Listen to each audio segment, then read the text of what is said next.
ओम नमः शिवाय। आज सोमवार के दिन सोमवार व्रत कथा सुनेंगे।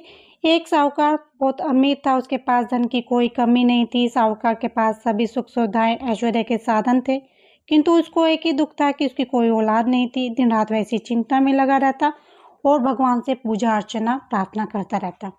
सोमवार को भगवान चंद्रदेव व शिव जी की पूजा करता, व्रत रखता। रोजाना शाम को शिव मंदिर जाकर दीपक जलाता।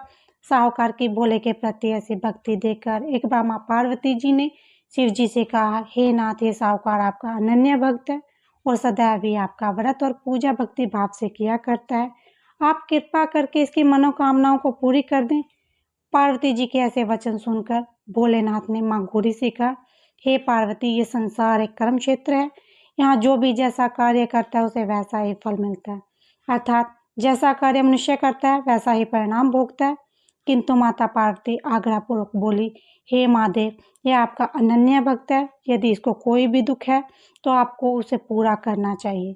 यदि आप अपने भक्तों की मनोकामनाएं पूरी नहीं करोगे तो क्यों मनुष्य आपकी भक्ति, सेवा व पूजा करेगा।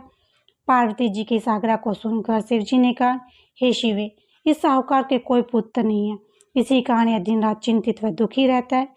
इसके भाग्य में संतान न होने पर भी मैं इसे पुत्र प्राप्ति के लिए वर देता हूँ, किंतु इसका पुत्र केवल 12 वर्ष तक ही जीवित रह सकता है। इसके बाद वह मर जाएगा। इससे अधिक मैं इस साहूकार के लिए कुछ भी नहीं कर सकता। यह सब बातें साहूकार सुन रहा था। उसे यह सारी बातें सुनकर न कोई खुशी हुई न कोई दुख। वह पार्वतीश्वर की पूजा व व्रत करता रहा। कुछ समय पश्चात उस साहूकार की पत्नी गर्भवती हो गई। 10वें महीने में उसे एक बहुत सुंदर पुत्र को जन्म दिया। साहूकार के घर में खुशियां मनाई गई, किंतु साहूकार ने अपने पुत्र की 12 वर्ष की उम्र जानकर कोई खुशी प्रकट नहीं की और इस संबंध में किसी को कोई भेद भी नहीं बताया। वह बालक धीरे धीरे बड़ा होने लगा। जब वह बालक 11 साल का हो गया तो बालक की माता ने साहूकार से उसके विवाह के लिए कहा, किंतु साहूकार ने कहा, मैं इसे काशी जी पढ़ने भेजूंगा। साहूकार ने अपने साले को बुलाकर कहा कि तुम इस बालक को काशी पढ़ने ले जाओ और इसे विधिवत शिक्षा ग्रहण कराओ। साहूकार ने उसको बहुत साधन देकर कहा कि रास्ते में जहाँ कहीं भी ठहरो वहाँ यज्ञ और ब्राह्मणों को भोजन कराते जाना। इस प्रकार वह दोनों मामा भांजा रास्ते में यज्ञ कराते, दान देते, ब्राह्मणों को भोजन कराते जा रहे थे। रास्ते में एक शहर पड़ता था। उस शहर में राजा की कन्या का विवाह था। एक अन्य राजा का लड़का बारात लेकर आया था, लेकिन वह एक आंख से काना था। लड़के के पिता को इस बात की चिंता था कि वह को देखकर कन्या के माता पिता किसी प्रकार की अड़चन न डाल दें। इसी कारण से जब उन्होंने साहूकार के अति सुंदर बेटे को देखा तो उनके मन में विचार आया कि क्यों ना इस लड़के से विवाह का कार्य पूर्ण करा लिया जाए। यह विचार कर उसने लड़के और उसके मामा से कहा कि यदि आप फेरे व कन्यादान का कार्य पूर्ण करा दें तो आपकी बड़ी अति कृपा होगी और हम आपको बहुत सारा धन देंगे। साहूकार के लड़के और उसके मामा ने इस बात को स्वीकार कर लिया। विवाह का कार्य भली भांति प्रकार से पूरा हो गया। जब वह लड़का जाने लगा तो उसने चुपके से राजकुमारी की चुन्नी पर लिख दिया कि तेरा विवाह मेरे साथ हुआ है, लेकिन जिसके साथ तुझे भेजा जाएगा वह एक आंख से काना है। मैं काशी जी पढ़ने जा रहा हूँ। राजकुमारी ने जब इस प्रकार लिखा पाया तो उसने राजकुमार के साथ जाने से इनकार कर दिया और कहा कि यह मेरा पति नहीं है। मेरा विवाह जिसके साथ हुआ है वह काशी जी गया है। राजकुमारी के पिता ने जब ये सब कुछ सुना तो वह अपनी कन्या को विदा करने से इनकार कर दिया। बारात वापस चली गई। उधर साहूकार का लड़का और उसका मामा काशी जी पहुंचे, जहां लड़के ने पढ़ना शुरू किया था। अपना समय यज्ञ में व्यतीत करने लगे। इस प्रकार कई महीने बीत गए। जब लड़का 12 साल का हुआ तो उस दिन लड़के के मामा ने यज्ञ रच रखा था। अचानक ही लड़के की तबीयत खराब हो गई। लड़के के मामा ने कहा, अंदर जाकर सो जाओ। लड़का अंदर जाकर सो गया। थोड़ी देर के पश्चात लड़का मर गया। जब लड़के के मामा ने देखा कि वह मर गया है तो वह बहुत दुखी हुआ। उसने सोचा कि मैं पहले यज्ञ पूरा कर लूं, तब सब कुछ सोचूंगा। उसके मामा ने यज्ञ पूरा किया और फिर रोना प्रारंभ कर दिया। वह जोर जोर से रो रहा था। संयोगवश शिवजी और पार्वती उधर से गुजर रहे थे। पार्वती जी ने भगवान भोलेनाथ से कहा, हे नाथ, कोई दुखी व्यक्ति रो रहा है, उसके कष्टों को दूर कर दो। जब शिवजी और पार्वती जी वहां पहुंचे तो उन्होंने देखा कि वहां पर एक लड़का मरा हुआ पड़ा है।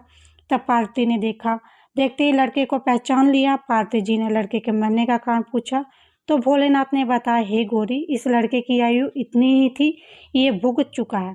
तब पार्वती जी ने विनम्रतापूर्वक कहा, महाराज, कृपा करके आप इस लड़के को जीवित कर दीजिए, नहीं तो इसके माता पिता इसके वियोग में तड़प तड़प कर अपनी जान दे देंगे।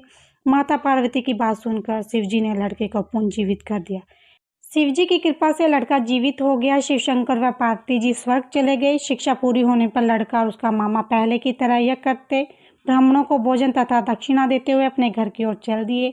रास्ते में दोनों उसी शहर में आए जहां पर उस लड़के की शादी हुई थी।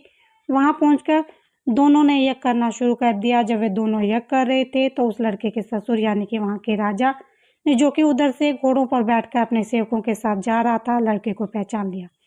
राजा ने महल में ले जाकर दोनों की खूब सेवा की। कुछ समय राजा के महल में रहने के बाद लड़के ने राजा से जाने की आज्ञा ली। राजा ने अपनी लड़की को लड़के के साथ विदा किया और साथ में बहुत सा धन दास दासियों को भी भेजा।